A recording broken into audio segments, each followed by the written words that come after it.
राव इंद्रजीत को लेकर बड़ा दावा कर दिया कैप्टन अजय यादव ने। पार्टी छोड़ने तक की बात राव इंद्रजीत को फ्रस्ट्रेशन में बताया उन्होंने और कहा कि या तो वो खुद बीजेपी छोड़ेंगे या फिर पार्टी उन्हें रुखसत कर देगी।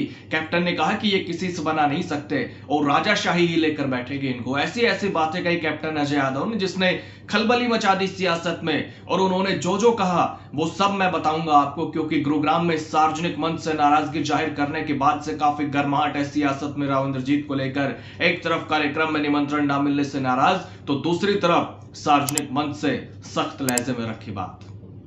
दोस्तों नमस्कार, मैं आपका यार जतिन पत्रकार। फिर गर्म है अहिरवाल की सियासत, दक्षिण हरियाणा के पॉलिटिक्स, जिसका कारण है राव इंद्रजीत के बयान और नाराजगी।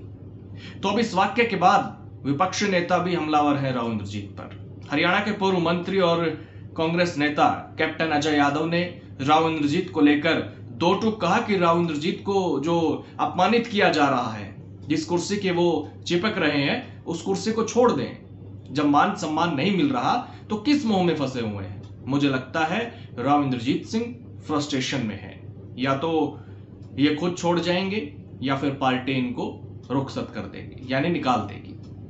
अब जो है ज्यादा दिन बीजेपी से नाता नहीं रहेगा इनका, ऐसा मुझे लगता है। तो सोचिए, इतना बड़ा बयान दे दिया कैप्टन अजय यादव ने, इतना बड़ा दावा कर दिया कि या तो वो खुद बीजेपी छोड़ देंगे या फिर पार्टी उनको रुखसत कर देगी। कैप्टन अजय यादव ने आगे कहा कि राव इंद्रजीत नितिन नवीन को संदेश दे रहे थे कि मेरी चलती नहीं है। हालांकि जब कैप्टन अजय यादव से सवाल हुआ कि क्या आप कांग्रेस में लाने के लिए उनसे बातचीत करेंगे कि साथ मिलकर दक्षिण हरियाणा की राजनीति को मुख्यमंत्री के पद तक ले जाएं, तो उन्होंने जवाब दिया कि नहीं, वो साथ लेकर चलने वाले नहीं है। एटीट्यूड ऐसा है कि वो बराबरी में किसी को पसंद नहीं करते, वो राजा रहे और सब प्रजा रहे। ये मतलब था कैप्टन अजय यादव के कहने का। उन्होंने कहा कि कुछ दिन के लिए हमने साथ चलने की कोशिश की, लेकिन फिर दोबारा वो उसी लाइन पर चल पड़े। इनकी तासीर ही ऐसी है, ये किसी से नहीं बना सकते। इनकी खुद की गलती नहीं है, इनकी जो राजाशाही है वो इनको लेकर बैठेगी। और अब तो 75 साल से भी उम्र पार हो गई, अब तो आराम करना चाहिए। मेरी उनसे गुजारिश है, मेरी सलाह है कि वो रिटायरमेंट ले ले और अपनी बेटी को आगे राजनीति करने दे। उन्होंने कहा कि अगर आप राव इंद्रजीत का इतिहास देखेंगे तो 1991 से 1996 तक भजनलाल सीएम थे, उनसे नहीं बनी राव इंद्रजीत की। हुड्डा मुख्यमंत्री रहे, उनसे भी नहीं बनी। उसके बाद मनोहर लाल खट्टर आए, उनसे भी नहीं बनी। अब नायब सैनी है, उनसे भी 36 का आंकड़ा है उनका। और जब व्यक्ति अपने आप को पार्टी से ऊपर समझने लग जाता है, पार्टी में जब तक आप अनुशासन के तौर पर चलेंगे वो अपने आप को राजाशाही के तौर पर समझते हैं। और ये जो उनकी सोच है, इसी सोच की वजह से, क्योंकि बावल में सीएम नायब सैनी आए तो खुद भी नहीं आए वो, और तीनों विधायक भी रोक दिए।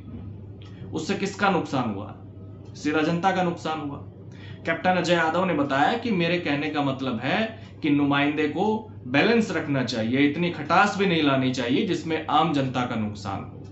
उन्होंने जैसे एक बिरादरी को निशाना बनाया, वो उचित नहीं था। उन्होंने जिस तरह तंज कसा, मेरे हिसाब से वो तरीका गलत था। हो सकता है कि वो और लोगों को खुश करने के लिए बयान दे रहे हो। तो ये सब कहा एक इंटरव्यू के दौरान पूर्व मंत्री और कांग्रेस नेता कैप्टन अजय यादव ने। दरअसल 14 अगस्त को विभाजन विभीषिका स्मृति दिवस के मौके पर कार्यक्रम आयोजित किया गया था। इसी कार्यक्रम में राव इंद्रजीत सिंह ने निमंत्रण को लेकर सवाल खड़े किए। राव इंद्रजीत की आपत्ति इस बात को लेकर थी कि क्षेत्र का सांसद होने के बावजूद उन्हें कार्यक्रम में आमंत्रित क्यों नहीं किया गया। उन्होंने सवाल उठाया कि अगर कार्यक्रम उनके संसदीय क्षेत्र में हो रहा है और स्थानीय लोगों को बुलाया जा रहा है तो क्षेत्र के सांसद को आमंत्रित करना भी आयोजकों की जिम्मेदारी होनी चाहिए। राव इंद्रजीत ने पंजाबी समाज के राजनीतिक समर्थन का भी जिक्र किया। उनका कहना था कि उन्होंने पंजाबी समाज से वोट मांगे हैं और समाज ने उन्हें चुनाव जिताया, लेकिन कार्यक्रम आयोजित करने वाले उन्हें अपना नहीं समझते।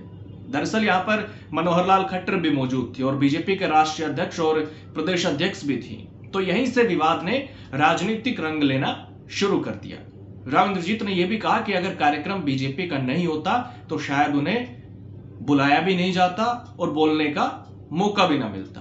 देखिए, राव इंद्रजीत सिंह लंबे समय से हरियाणा की राजनीति में अपनी अलग पहचान रखते हैं। कई मौकों पर उनकी नाराजगी सार्वजनिक तौर पर सामने आती रही है। ऐसे में बीजेपी के लिए क्या मुश्किल भी पैदा हो सकती है, क्योंकि राव इंद्रजीत को पार्टी के बड़े नेता के तौर पर देखा जाता है इलाके में। हालांकि उनके विरोधी ये कहते रहे हैं कि वो अपने मंच से चुनाव लड़कर देख ले, सब पता लग जाएगा। खैर, आपको क्या लगता है, राव इंद्रजीत की नाराजगी को आप कैसे देखते हैं? अपनी राय आप जरूर दे सकते हैं। कमेंट बॉक्स के दरवाजे हमेशा की तरह आज भी आपके लिए खुले हुए हैं। नमस्कार।